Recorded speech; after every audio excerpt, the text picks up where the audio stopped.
The forest was quiet in a way that felt wrong.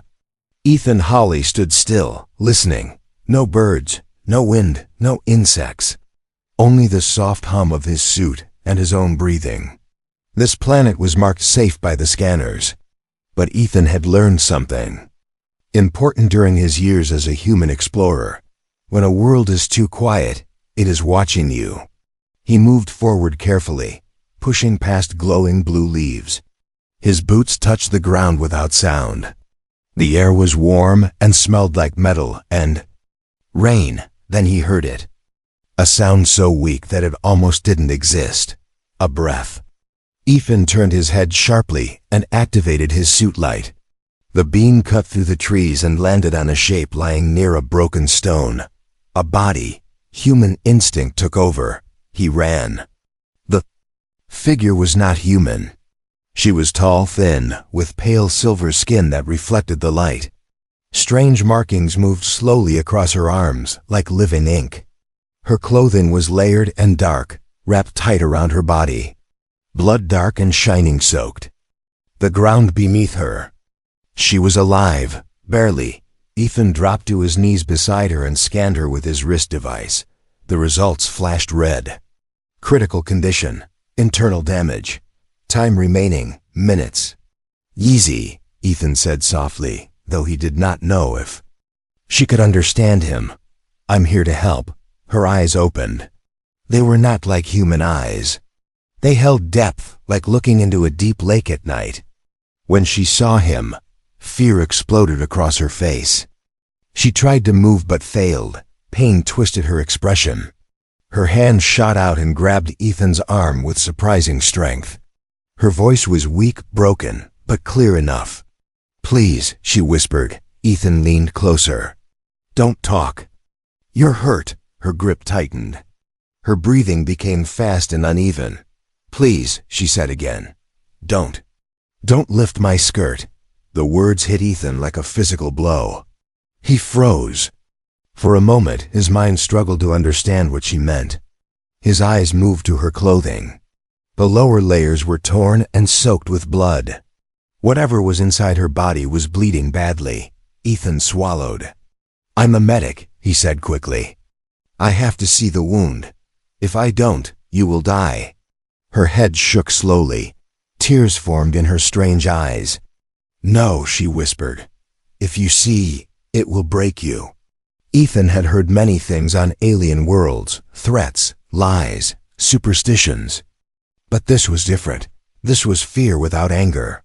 Fear without pride. Fear for him. His scanner beeped again. Time remaining, less than 4 minutes. Ethan looked around. No help was coming. His ship was hours away. No rescue signal would reach this deep forest in time. He had one choice. Save her. Or obey her words and let her die. His training screamed. At him to act, his heart told him to listen. Why? He asked quietly. What happens if I see? Her eyes locked onto his. Her voice dropped to a whisper so soft it felt like a secret. My people do not hide our bodies, she said. We hide our truth. Ethan didn't understand, but he nodded. I won't hurt you, he said. I swear. Her grip loosened just a little. You are human, she said. You feel deeply. Yes, Ethan replied. That's kind of our problem. For a brief moment, something like a sad smile crossed her face. If you lift it, she said, you will carry what you see, always. The forest seemed to close in around them. The silence grew heavier. Ethan took a slow breath. If this was a curse, then it was a cruel one. But humans had faced curses before, and humans had survived them. I'm sorry, he said. Carefully, gently, Ethan lifted the edge of her torn garment. The world changed. He did not see flesh. He did not see organs. He saw light. Crystalline lines glowed beneath her skin, cracked and flickering like broken stars. The light pulsed with her heartbeat. Each crack sent waves of pain, not just into her body, but into his mind. Ethan gasped. Images slammed into him without warning. Burning skies, Crying children. A planet dying under a red sun. He cried out and stumbled back, clutching his head. The pain was not his, but it was inside him now. The alien woman screamed not in pain but in horror. "You saw," she said. Ethan looked at her, his hands shaking. He understood one thing with terrible clarity. Saving her life had cost him something he could never give back. And this was only the beginning. Ethan fell to one knee, gasping for air. The forest spun around him. The glowing trees blurred into long streaks of light. His heart beat too fast, like it was trying to escape his chest. The pain inside. His head was not sharp, it was heavy, like carrying 1,000 memories that did not belong to him. He pressed his palm against the ground, trying to steady himself. What did I just see?" he whispered. The alien woman turned her face away. Shame filled her expression, but not the kind Ethan expected. It was not shame of weakness. It was the shame of being seen too deeply. "My name is Lyra," she said quietly, "and now you know too much." Ethan forced himself to look at her again. The glowing crystal lines beneath her skin were still visible, pulsing softly like a heart made of light. The cracks had spread further. She was dying. "I don't care what I saw," Ethan said, pushing through the pain. "You're bleeding. I can help." Lyra laughed weakly. It was a sad sound. "You already helped," she said, "and doomed yourself." Ethan shook his head. "I don't believe that." Lyra slowly lifted her hand and placed it over his chest. Moment her skin touched his suit, the pain returned, but this time it was clearer. Focused. Ethan saw flashes again. A massive city made of crystal towers. Aliens like Lyra standing in silence. A great council breaking apart in anger. He pulled back sharply. "Stop." Lyra nodded and lowered her hand. "My people are called the Valari," she said. "We do not write history. We do not record memories." Ethan frowned. "Then how do you remember?" Lyra looked down at her own body. "We become it," she explained slowly, "because time was running out and words mattered now. Every Valari child is born with a living crystal core inside their body. Over time, that crystal absorbs memories, emotions, and pain. Not just from one life, but from generations. Joy, loss, war, hope. All of it lives inside them. And when a Valari dies," Lyra continued, "their crystal is returned to our world. Their memories are shared. Nothing is ever forgotten." Ethan felt cold. "That's beautiful," he said. Lyra's voice trembled. "It is also a curse." Ethan understood now. The reason outsiders were forbidden to see what lay beneath Valari's skin was not about privacy. It was about protection. "No one else can carry that weight," Lyra said. "No one should." Ethan swallowed hard. "But I did." "Yes," Lyra replied. "You did." She met his eyes again, and for the first time, there was no fear in them, only respect. "You are still standing," she said softly. Most would have lost their mind. Ethan didn't feel strong. His hands still shook. His head still ached. But he was human. And humans had a long history of carrying pain and moving forward anyway. "How do I stop the bleeding?" he asked. Lyra hesitated. "Once the crystal is exposed," she said, "normal healing tools may fail." Ethan opened his medical pack and pulled out a stabilizer field generator. It was experimental, meant for high-energy wounds. "Let's find out," he said. As he activated the device, a low hum filled the air. A soft blue field wrapped around Lyra's body. The glowing cracks slowed. Her breathing eased. For the first time since he found her, her vitals stabilized. Ethan let out a breath he didn't realize he was holding. "She's going to live," he told himself. Then the ground trembled. At first, it was subtle like distant thunder. Then the trees began to vibrate. Lyra's eyes widened in horror. "They are here," she whispered. Ethan stood and scanned the sky. Above the forest canopy, Dark shapes moved through the clouds, silent, precise. Watching, who? Ethan asked.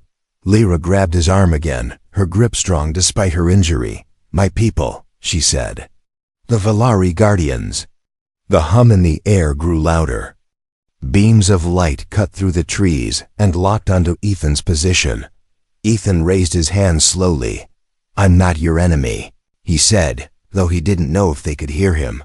Lyra looked at him with urgency. You must run, she said. If they take you, she stopped. Her voice broke. They will not forgive what you saw. Ethan looked down at her, lying there helpless and afraid. He thought of the memories burning inside his head. The pain he now carried. No, he said firmly. I'm not leaving you. Above them, the lights grew brighter. The Valari had found them, and Ethan realized something terrible. Saving Lyra's life was only the first mistake. The real price was about to be paid. The lights from the sky did not move. They waited. Ethan stood between Lyra and the glowing beams, his body tense, his mind racing. The memories inside his head were still there, heavy, burning, alive. He had faced danger before. Pirates, hostile worlds, unknown creatures. But this was different. This danger knew exactly what he had done. A soft voice echoed through the forest, calm but cold. Human, it said. Step away from the Valari. Ethan looked up. The words came directly into his mind. No sound, no language barrier, pure thought. She's injured, Ethan said loudly. She'd die without help. You are not authorized to see her truth, the voice replied. You have violated our most sacred law. Lyra struggled to sit up. Pain crossed her face, but her eyes were sharp. Stop, she said weakly. This was my choice. The light shifted toward her. Lyra of the seventh line, the voice said. You are wounded. You will be retrieved. Ethan felt sudden pressure in his chest, like invisible hands pushing him aside. No. Lyra whispered. Ethan clenched his fists and fought the force. His knees bent, but he did not fall. The memory fire inside his mind flared. He saw more flashes. Soldiers standing against impossible odds. A city breaking apart as the sky burned. Children hiding inside crystal halls. Ethan shouted in pain, but he stayed standing. The forest shook. The voice paused. Impossible, it said. Lyra stared at Ethan in shock. You can still feel it, she said. The crystal memories. Ethan's breathing was heavy. Sweat ran down his face. Yes, he said. And I won't let them take you. The pressure eased slightly. The lights dimmed. Human, the voice said slowly. Your species is fragile. Your minds are not designed for Valari truth. Ethan laughed weakly. You don't know humans very well, he said. Pain doesn't stop us. It teaches us. Silence followed. Then a shape descended from the light. A tall figure formed from glowing armor and crystal energy. Its face was smooth and unreadable.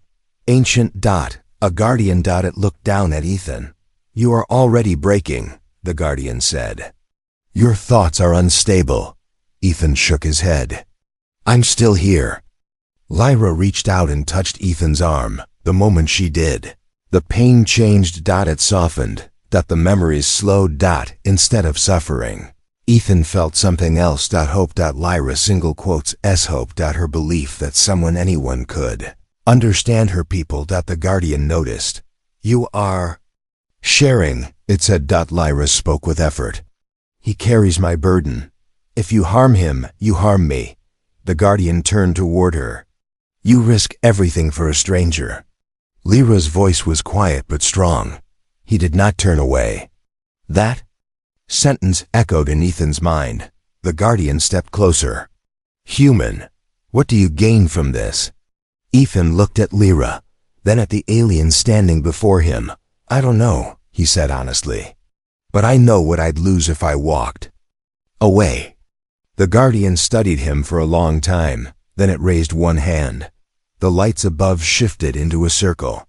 "A test. We will see how much you can carry," the Guardian said. Suddenly, the memories surged again, stronger than before. Entire lifetimes poured into Ethan's mind. Wars that lasted centuries. Decisions that destroyed worlds. Love that outlived death. Ethan screamed and fell to his knees. Lyra cried out, "Stop! You'll kill him!" The Guardian watched closely. Ethan's vision went dark, but he did not let go. In the darkness, Ethan remembered Earth. Rain, music, laughter, humans crying and still standing next day. He forced himself up, on shaking legs. He stood again. The forest was silent. The Guardian lowered its hand. "This should not be possible," it said. Ethan looked up, tears in his eyes. "Welcome to humanity," he replied. The Guardian turned away. "The Council must be informed," it said. "A human has carried the Valari truth and survived." Lyra exhaled in relief. Ethan didn't feel victorious. He felt changed. Forever. And deep inside, he knew this was no longer about saving one alien life. This was the moment the galaxy would learn what humans were truly made of. The forest lights slowly faded, but the danger did not. Ethan felt weak. His legs trembled, and his head throbbed like it might split open. Still, he stayed standing. He refused to fall again. Lyra lay behind him, breathing softly. She was alive, but barely. The Guardian floated a short distance away, silent now. Around it, more shapes began to appear.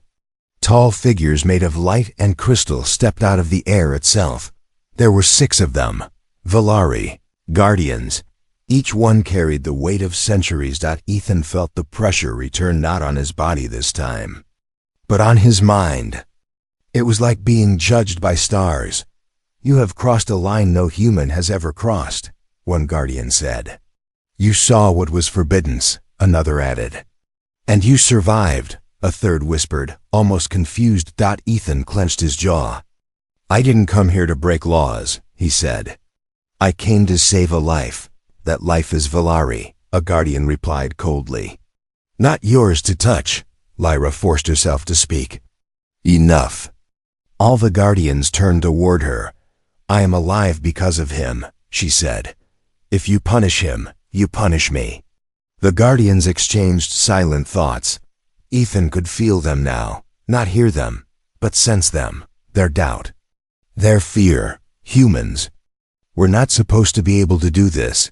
Lyra of the 7th line, the lead Guardian, said, "You allowed a human to see your inner truth." Lyra nodded slowly. "Yes, that act alone demands judgment." Ethan stepped forward. "Then judge me," he said, "not her." The Guardians focused on him. "Human," the lead Guardian said, "do you understand what you now carry?" Ethan swallowed. "I feel it every second." They raised a hand. Suddenly, the world around Ethan changed. The forest vanished. He stood in a vast crystal hall, endless, silent, filled with glowing memories floating in the air like stars. Valari history. The Guardians surrounded him. "This is what you touched," they said. "This is what breaks minds." The pain returned, but Ethan did not scream. He breathed. He remembered Lyra's words. "You feel deeply." "Yes," he said. "And I'm still here." The Guardians pushed harder. They showed him Valari failures. Times they chose logic over mercy. Moments when they turned away from suffering. Ethan's heart hurt more than his head now. "You feel guilt," a Guardian observed. "Good," Ethan replied. "It means I care." That answer shook them. No species had ever welcomed pain as proof of strength. The hall faded. The forest returned. The Guardians lowered their hands. "You are dangerous," one said. "Not because you are violent, but because you endure." Ethan looked back at Lyra. "If enduring keeps her alive," he said, "then I'll endure more." Silence followed. Then the lead Guardian spoke words that no Valari had spoken before. "The human will not be executed." Lyra let out a shaky breath. But the Guardian continued. He will be tested. Ethan met its gaze. I expected that. The Guardian extended a crystal blade of light, not a weapon, but a symbol.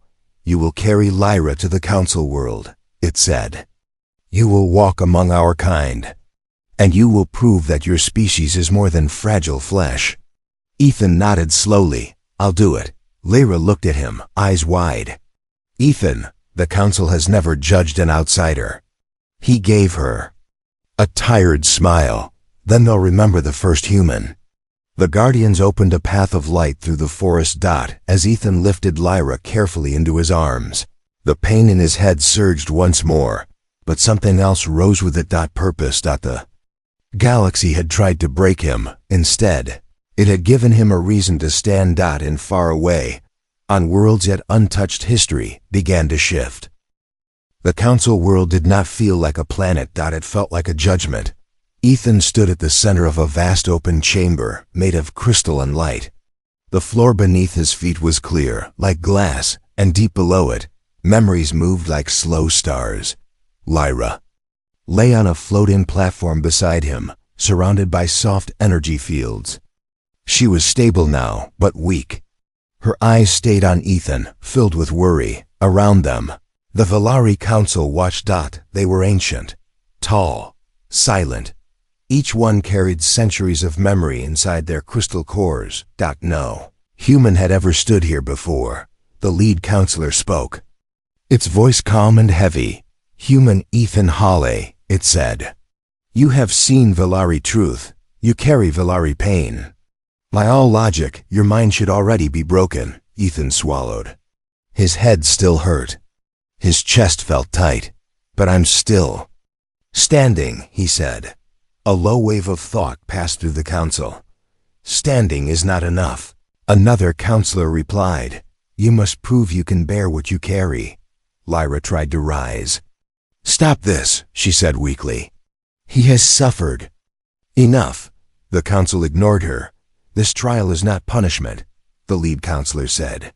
It is necessity. The light around Ethan changed. Suddenly, he was no longer in the chamber. He stood alone. The ground beneath him was cracked stone.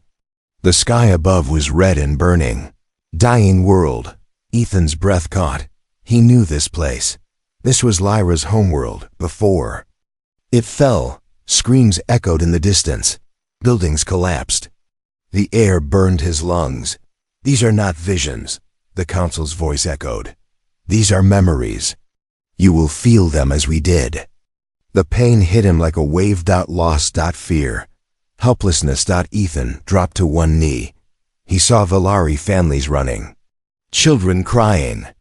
Guardians falling in battle. His heart felt like it was being crushed. Stop, Ethan whispered. Please. The memory did not stop. It intensified. He felt the moment Lyra lost her sister. He felt the moment her people chose retreat over rescue. He felt the shame that followed them for generations. Ethan screamed. His hands clawed at the ground. In the Council chamber, Lyra cried out his name. Why does he still resist? One counselor asked. Others would have shattered.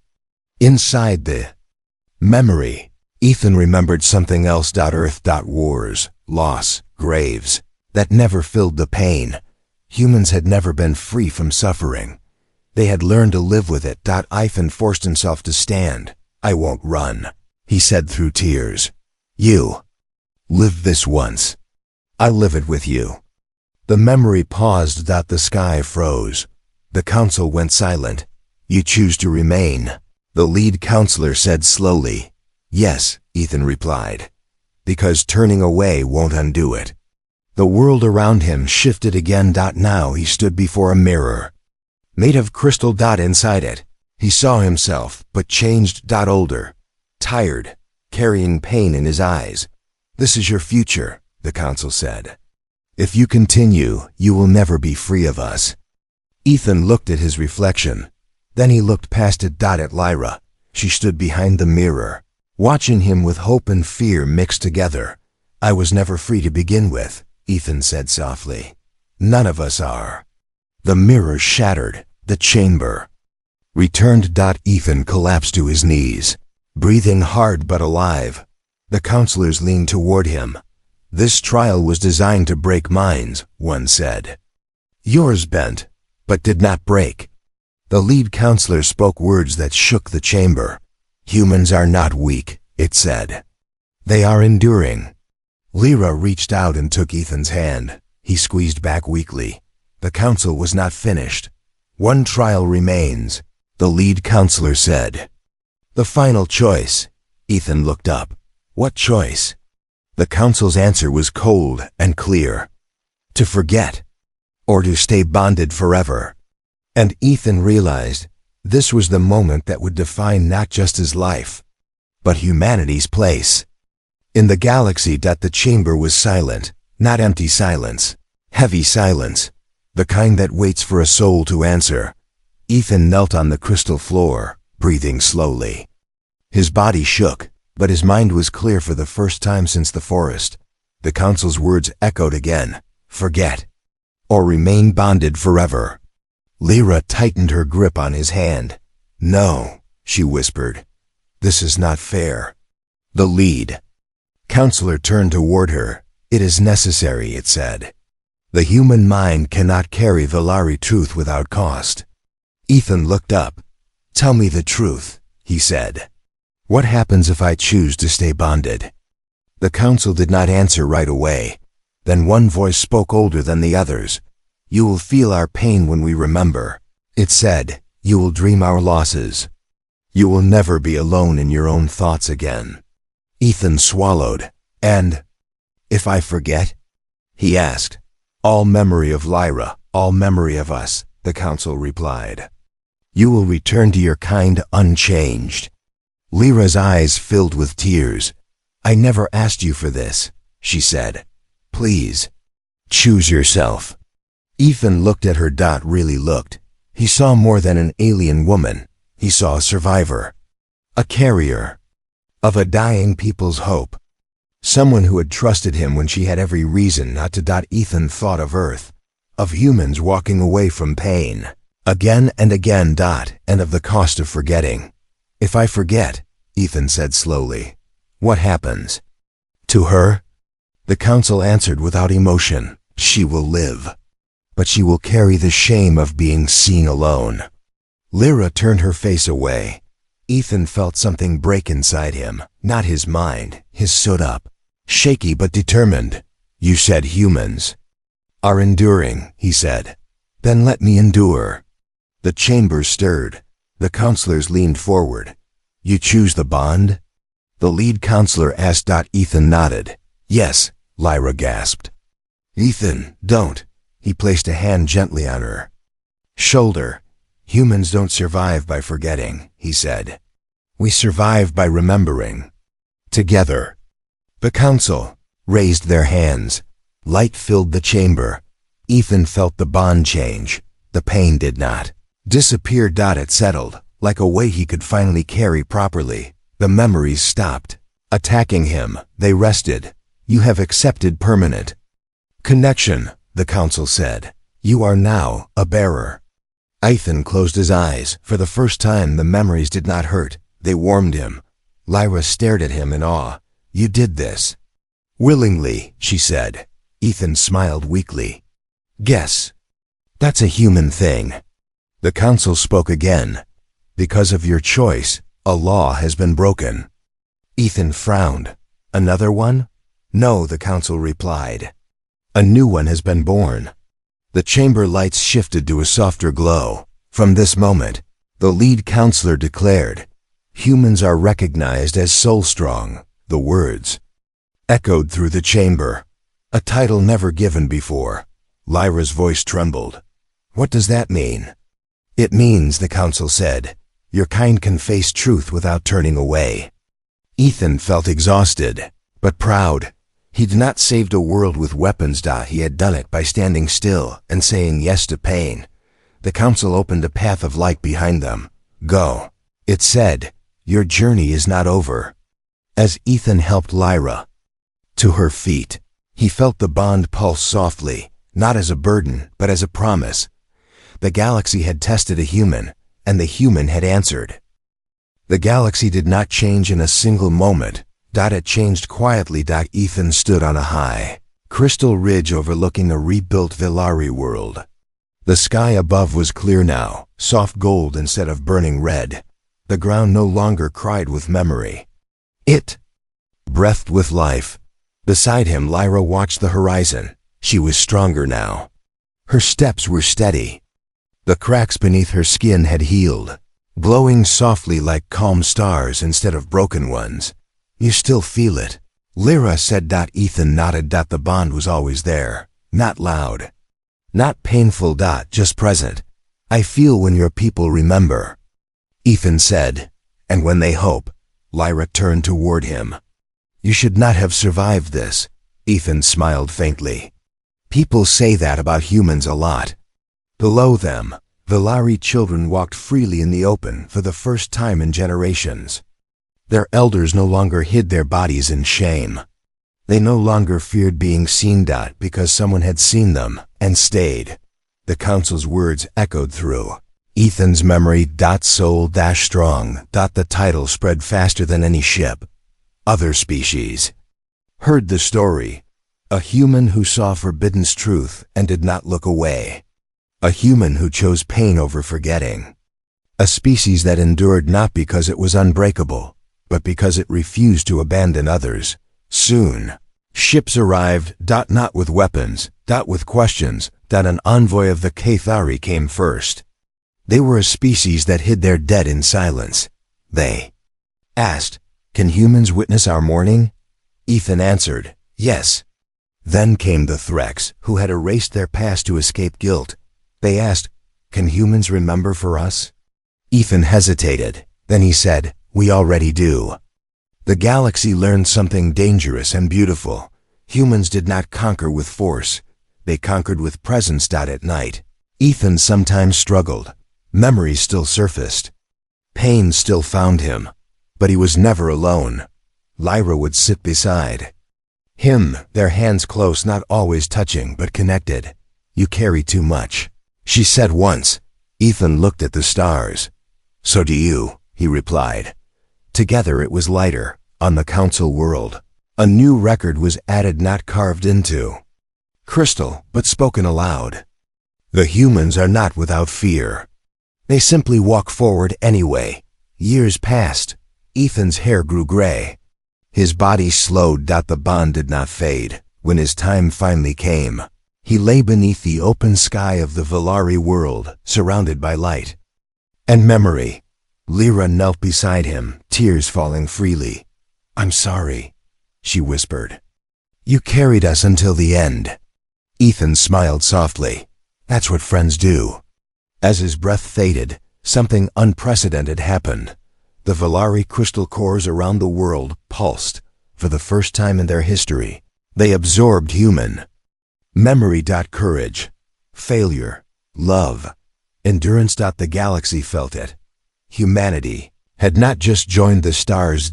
It had become part of their soul, and far beyond known space. A simple truth spread: when the universe is too heavy to carry alone, humans will shoulder it with you.